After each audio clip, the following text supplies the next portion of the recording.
तो नतीजों से पहले दतिया में सियासी पारा हाई है। कांग्रेस में एक तरफ कलह है तो दूसरी तरफ आजाद समाज पार्टी ने भी चेतावनी दे दी।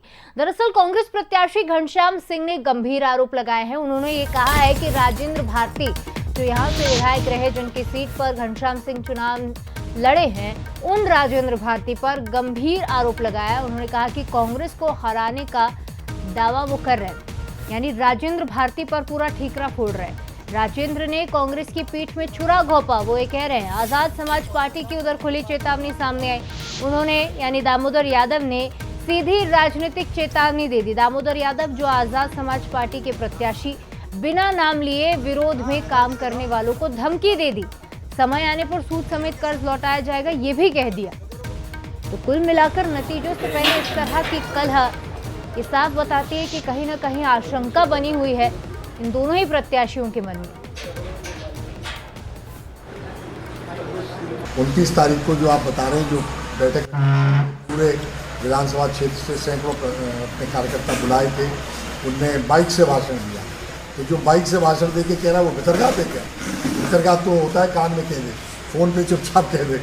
बाइक से भाषण तो 500 आदमियों के बीच में दे रहे हैं। उनने खुला घात किया, खुला विरोध किया, विद्रोह किया कांग्रेस के और भाजपा के लिए वोट मांगा। इससे पहले कांग्रेस के साथ गद्दारी की, धोखाधड़ी की, कांग्रेस की पीठ में छुरा भोंकने का प्रयास किया। इससे पहले वो 24 तारीख को भी कर चुके थे। सूद समेत वापस करूंगा, तैयार रहना। सूद समेत 6 महीने बाद ही है ना जिला पंचायत, जनपद,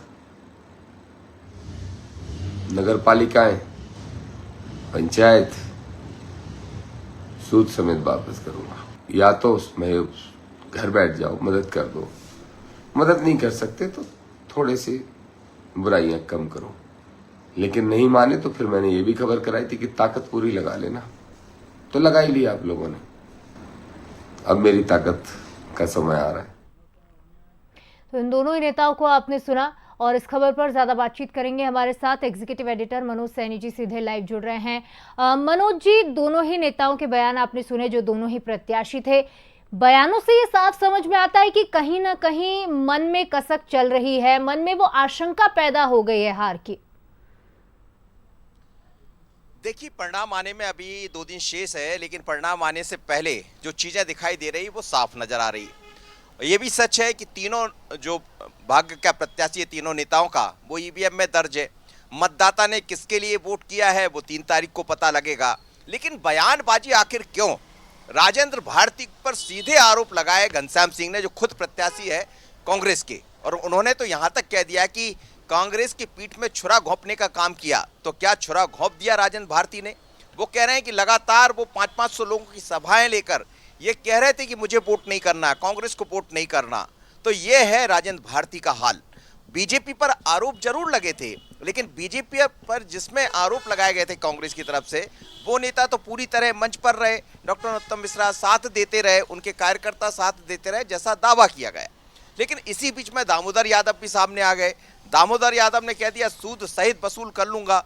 अब धमकी दे रहे, यानी इस चुनाव में तो वो गए, वो खुद ही इस बात को स्वीकार कर रहे हैं कि मेरा लोगों ने, जिन्होंने साथ नहीं दिया है, पर अब आने वाले दिनों में पंचायत के चुनाव, जिला पंचायत, नगर निकाय के चुनाव आ रहे हैं, तो मैं एक एक आदमी को देख लूंगा। तो सीधी धमकी उनकी है। अब सवाल ये है कि किसने किसका साथ नहीं दिया। राजेंद्र भारती ने साथ कांग्रेस का नहीं दिया, दामोदर यादव का साथ उन लोगों ने दे दिया जिससे उन्होंने उम्मीद जताई होगी। तो अब ये दिखाई दे रहा है, और जब इस तरह की सियासत होती है, इस तरह के बयान आते हैं, तो स्वाभाविक रूप से भारतीय जनता पार्टी की तरफ से यही कहा जाएगा कि दोनों ने अपनी हार मान ली है और बीजेपी चुनाव जीतने जा रही है। ये हम नहीं कह रहे हैं, ये बयानों के आधार पर बीजेपी ये कह रही है। लेकिन परिणाम आने में अभी वक्त है। पर जिस तरह के सियासी बयान सामने आए बीते 2 दिनों से, चाहे घनश्याम सिंह की बात करें या दामोदर यादव की बात करें, इससे लगता है कि बीजेपी मजबूत है। बिल्कुल, और जिस तरह की बयानबाजी आ रही है, खुद ही आशंका पैदा करने का काम दोनों ही प्रत्याशियों ने कर दिया है। बहरहाल तमाम जानकारी और अपडेट के लिए आपका बहुत शुक्रिया। और चलिए